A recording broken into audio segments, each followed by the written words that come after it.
17 फरवरी 1951 को कराची में पैदा होने वाले राशिद मिन्हास के खून में बचपन से ही वतन की मोहब्बत रची बसी थी। इसी जज्बे से सरशार 1968 में 17 बरस की उम्र में बतौर flying cadet PAF academy Risalpur का हिस्सा बने। वतन का बेटा 1971 में मिट्टी से मोहब्बत और वफादारी का अहद करके GD पायलट की हैसियत से कराची में मसरूर बेस पर लड़ाका तैयारी की तरबियत हासिल करने पहुंचा।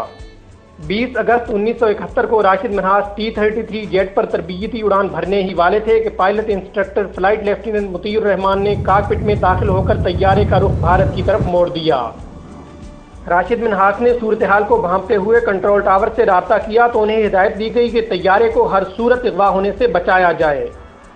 पायलट ऑफिसर ने दोबारा कंट्रोल हासिल करके तैयारे का रुख जमीन की तरफ कर दिया और T-33 चंद लम्हों में पाकिस्तान की हुदूद में गिर गया।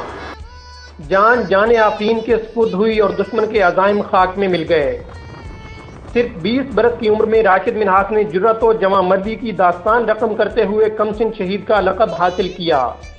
अजीम कुर्बानी के सिले में राशिद मिन्हास को पाकिस्तान का सबसे बड़ा फौजी एजाज निशान हैदर दिया गया।